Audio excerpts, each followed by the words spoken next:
Setelah Rasulullah SAW mendengar kabar berita mengenai rencana kedatangan kafilah dagang kaum Quraisy dari Syam yang dipimpin oleh Abu Sufyan bin Harb, Rasulullah SAW beserta para sahabat mencegat dan merampas kafilah dagang tersebut. Perampasan tersebut tidak lain dan tidak bukan adalah dalam rangka merebut kembali harta kaum muslimin yang dirampas paksa oleh kafir Quraisy ketika mereka hijrah ke Madinah.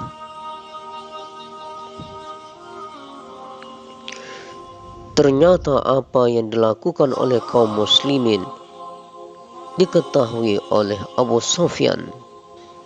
Lalu Abu Sufyan mengirim Damdam bin Amr al-Ghifari menuju Makkah dengan maksud untuk mendapatkan bantuan demi menyelamatkan kafilah dagang mereka.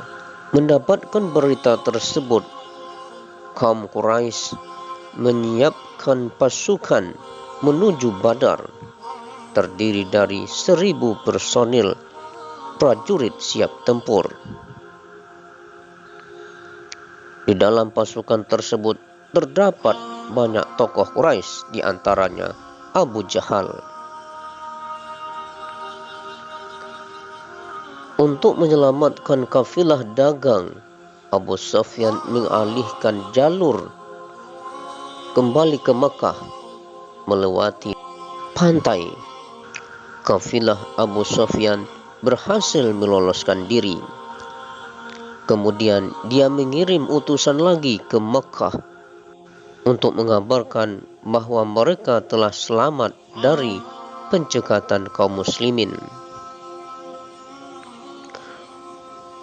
Namun pasukan Quraisy tetap mengadakan perjalanan menuju Badar.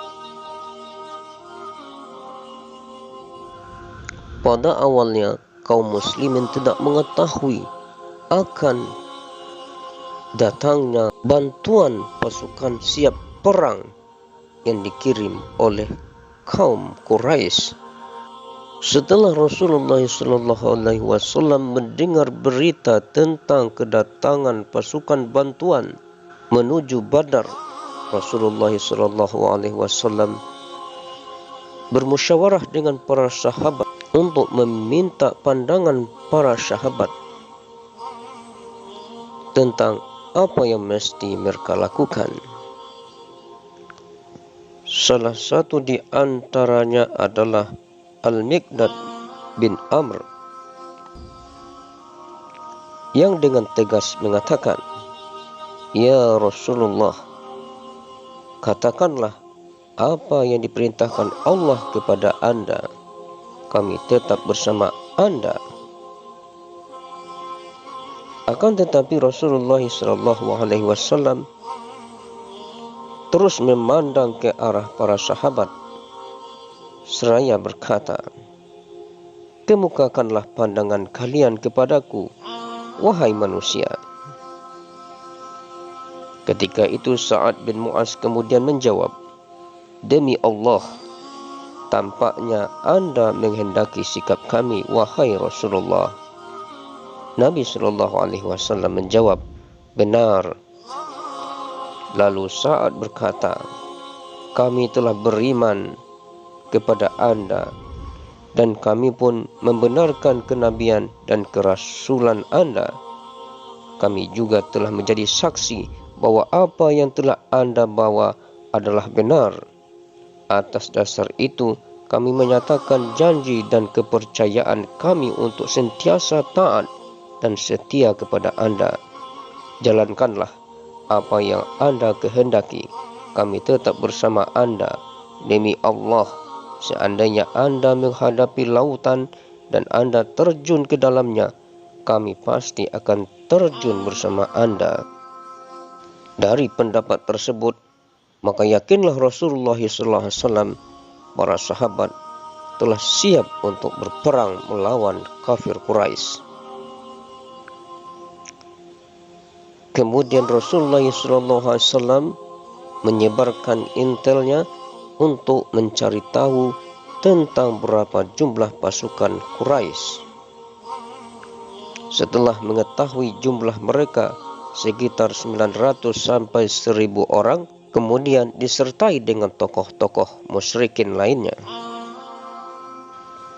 Pasukan kafir Quraisy terus bergerak hingga mereka sampai di pinggir seberang lembah Badar, sedangkan Rasulullah SAW bersama para sahabat telah tiba di pinggir lembah seberang lainnya dengan posisi hampir berhadapan dengan lawan. Rasulullah SAW sentiasa memberikan semangat bahwa sesungguhnya Allah akan sentiasa bersama mereka dan akan melindungi mereka. Kemudian Rasulullah SAW memanjatkan doa kepada Allah, "Ya Allah, inilah kaum Quraisy yang datang dengan segala kecongkakan dan kesombongannya untuk memerangi engkau dan mendustakan Rasul-Mu. Ya Allah, tunaikanlah janji kemenangan yang telah engkau berikan kepadaku. Tepatnya di pagi hari Jumat tahun kedua Hijriah, mulailah pertempuran antara kaum musyrikin dengan kaum muslimin. Mengawali pertempuran tersebut, Rasulullah SAW mengambil pasir, kemudian melemparkannya ke arah kaum musyrikin. Seraya berdoa, hancurlah wajah-wajah mereka.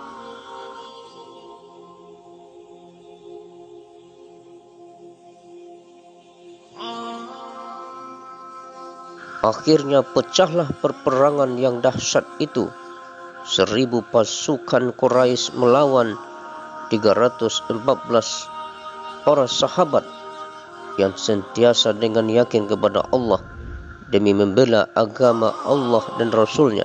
Mereka bertempur mati-matian demi membela agamanya. Dalam pertempuran tersebut, Allah telah mengirimkan bala bantuan berupa malaikat yang membantu kaum muslimin. Atas pertolongan Allah, kaum muslimin berhasil memenangkan pertempuran. Dari pihak kaum musyrikin terbunuh 70 orang dan 70 orang lain tertawan, sementara dari pihak kaum muslimin gugur sebagai syahid sebanyak 14 orang. Jasad kaum kafir Quraisy beserta tokohnya dilemparkan ke sumur tua di Badar sebagai bentuk penghinaan terhadap orang-orang kafir. Demikianlah perjuangan perang fisik pertama di dalam Islam yang terjadi di masa Rasulullah SAW.